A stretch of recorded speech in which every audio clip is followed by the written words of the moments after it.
Hello friend, ndabasuhuje abakunzi ba Sam Empire nguko bisanzwe. Twagiye tuganira byinshi cyane. Ariko ari uyu munsi ari ikintu nashatse kubaganirizaho. Ikintu nashatse kubaganirizaho, nashatse kubaganiriza ku muntu. Umuntu rero uri umuntu, nanjye ni umuntu, n'undi wese ni umuntu. Ariko nibura dushobora kuba turi abantu ariko batagira ubumuntu. Icyo kintu sinzi niba muri kugisobanukirwaho neza. Aka kantu nagatekereje ndavuga ati se ni gute naganira namwe kw'iki kintu. Niba wumva bikubangamiye uze kunyandikira muri comment uvuga ati kabisa ibyo bintu uri kuvuga uri kudukomeretsa, twe turi abantu bafite ubumuntu, turi beza. Nibyo nyine ushobora no kuba uri mwiza ariko udafite abantu bakubera beza, ndetse ugasigara utumwanya kw'abo bantu batakubera beza, none ugasanga biri kukudindiza mu iterambere ryawe kuko baba bagamije kugusubiza inyuma, bashaka kugira ngo ubashe kuba wababara, nyine ugasanga uri mw'ibyo ngibyo, uri muri muzunga. Ikindi kintu dushobora kuza kuganiraho, ndagira ngo tuganire ku kintu kijyanye no kuvuga ati se Yesu ko yaje akatwitangira hano kuri iyi si, yamara kutwitangira bikaza kurangira agapfa, nyuma yaho ngaho akazuka, nyuma y'iminsi 3 akazuka, yarangiza akajya mu ijuru. Ubundi Yesu yitangiye imibiri yacu, yarapfuye twe turazuka, yarabambwe twe turabambugwa, cyangwa hari ikindi kintu kibyihishe inyuma twaba tudasobanukirwa neza? Ibyo ngibyo byose impamvu nabihurije hamwe ni ukugira ngo tubashe kuba twasobanukirwa umuntu. Niba uri uwa mbere ro kuri YouTube channel yacu, nguhaye ikaze. Icyo nagusaba ni ukumanza wakora subscribe, warangiza ugakanda like, ndetse ndiwibagirwe gukanda kwako kazogera kugira ngo igihe icyo ari cyo cyose uzajya ubasha kuba wabona ibiganiro byacu byiza aho biva bikagera. Ngo haye ikaze, reka dutangire. Nguko bisanzwe amazina yanjye ni Mbonyumugenzi Samuel. Tugiye kuvuga ku muntu ndetse icyizere. Ese basi ari umuntu wizera mu buzima bwawe? Wa muntu uhoza iruhande rwawe, wumva yuko nta kibazo, wumva yuko nibura yakugwanirira, wumva neza yuko nibura nta kintu wamukinga, wumva nibura yuko wamusigira diyama, warangiza ukajya inyuma cyangwa se ukajya hanze y'igihugu, ukazagaruka ugasanga diyama wamusigiye aracyayirinze kabure niyo yaba ari umukene. Ubundi uwo muntu uramufite? Umuntu ushobora kurindisha iyibuye ry'agaciro kabure niyo yaba ari umukene, ukaza ugasanga ntiyigeze kuguranira ngo aguhereze ikinongo, cyangwa se ukaza ugasanga ryabuye wamusigiye niko rikimeze. Uwo muntu uramufite? Niba umufite rero nyandikira muri comment. Numara kunyandikira muri comment uvuga ati ni ukuri ibintu uri kuvuga turi kubyumva ariko turi kumva bikaze. Hari umuntu wigeze kubonera story ambwira yuko yari afite inshuti kandi akunda cyane. Yumvaga neza yuko iyo nshuti ye itakigera imubabaza cyangwa se ngo ibashe kuba yamuhemukira. Noneho ubwo yahoraga inshuti ye ku ruhande, niwe yaherezaga inama. Wakundanye nawe akavuga ati ngundanye n'umusore umeze gutya na gutya, ubuzima bwanjye bwa buri munsi numva tuzaburangizanya.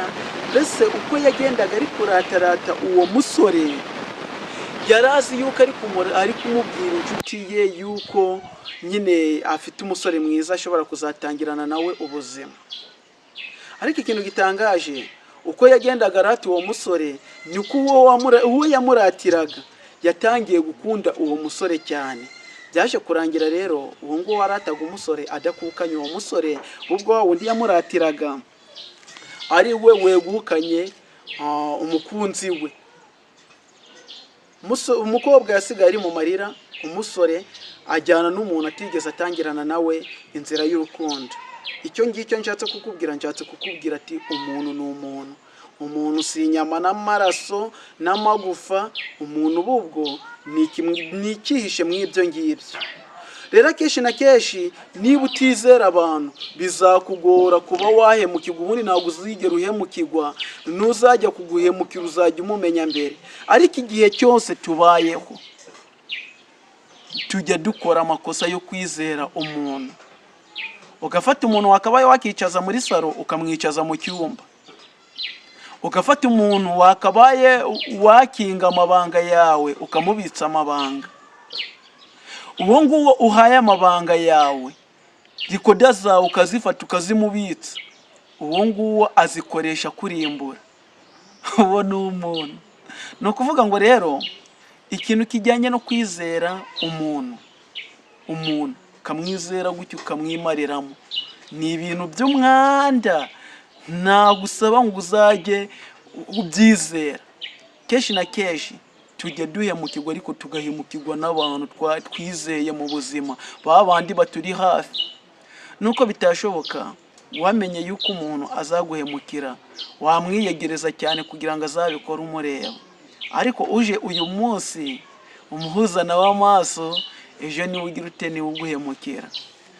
Abantu benshi bakunda kuzira yuko bizeye, bitewe no gushinga ibiti mu matwi, tukavunira ibiti mu matwi, tukavuga ngo uwizera umwana w'umuntu avumwe.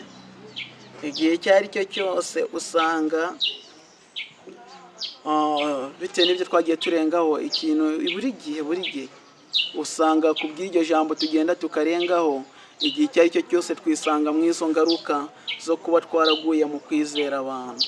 Niba nawe ari umuntu wizeye, wamara kumwizera akaguhemukira, ni ukuvuga ngo uwo muntu ntabwo akwiriye kugusigira igikomere kubera ko yaguhemukiye, ahubwo uwo muntu akwiriye kugusigira isomo ry'ubuzima bwawe.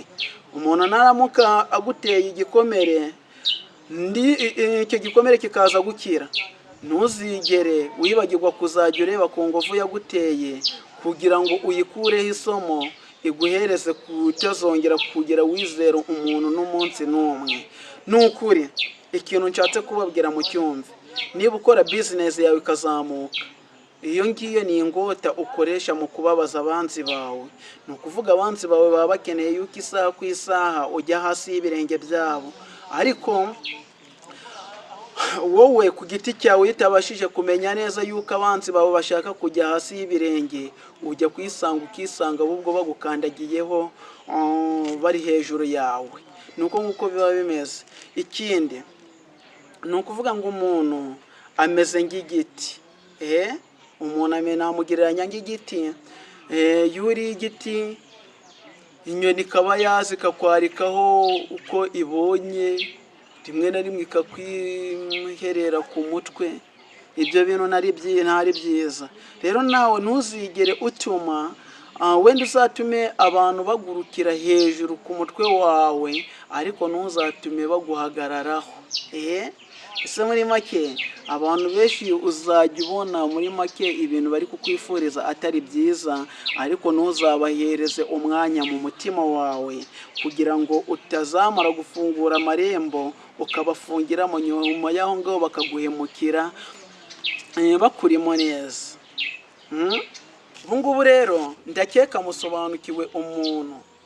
Ntuzigere wizera umuntu ku buryo wamuhereza zahabu yawe, ngo numara kuyimuhereza ugende ujye kure ye, utazasanga yakuguraniye yaguhaye ikinongo. Byinshi ugeraho mu buzima bwawe ni ingota ibabaza abanzi bawe. Bityo rero niba abanzi bawe ubazi ndetse ukaba unabasha kubamenya, ayo ngayo ni amahirwe, ariko abanzi bawe ntaribo bazaza bagusanga, ahubwo babandi bari iruhande rwawe batari abanzi bawe, abo ngabo nibo banzi bawe bazacamo. Kuko abanzi bawe batashobora kukugeraho, abanzi bawe batagira ikintu bagutwara kuko ubazi. Ni ukuvuga ngo abo ngabo bo bazajya batuma umwanzi wawe oji wa nyawe aba ari we ubasha kuba yagira ute, yaguhemukira. Cyangwa se bazajya bemera gutanga ibiguzi byinshi, bemere gutanga inkabo nyinshi kugira ngo wowe ubashe kuba wavaho, ariko hatabaye Imana ntabwo wakigera utsinda urwo rugamba. Niyo mpamvu uwiringiye Imana Theogene yaririmbye ngo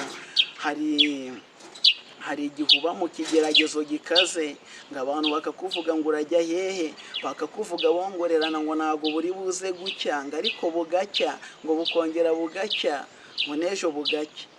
Hari abantu batanga inkabo nyinshi, cyangwa se hari abantu bagerageza kugira ngo babashe kuba bagukura mu buzima, ariko Uwiteka akemera agatanga ingabo nyinshi zigapfa ku bwawe. Ariko wowe ntabwo ujya ubimenya. ntabwo ujya umenya neza yuko ikiremwa muntu cyinjiriwe, kandi yuko wa wundi ukuri hafi yuko ashobora kuba yaguhemukira. Uratekereza ati usabye iki? Akenshi na kenshi jya uba bize mu bintu byawe, ubaye uri bize mu bintu byawe bigufitiye inyungu. Wirinde kwihuza n'abantu, akenshi na kenshi wirinde kwiyegereza abantu, ndetse wirinde kuba wagira wafata amabanga yawe yo ku mutima wawe ngo uyabitse abantu kugira batazayakoresha bakurimbura.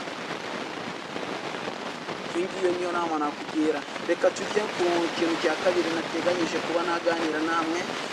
Ndabizi aho waba usengera mu Bagatulika, cyangwa se waba usengera mu Bakristo, cyangwa se niba usengera muri Zion Temple, aho waba usengera hose, ndagira ngo wumve kino kintu. Wabwiwe neza yuko Yesu yaje aritanga ku bwawe. Ubwirwa neza yuko Yesu yambaye urubindo ku bwawe kugira ngo abashe kuba yakwitangira. Ariko nubwo ari uko nguko ubizi, hari ikintu kibyihishe inyuma.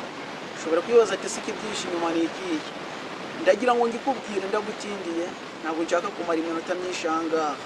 Aya magambo ndagira ngo uyumve, kandi nibura nawe uzayagenzure. Ese umubiri wawe ubundi wari ufite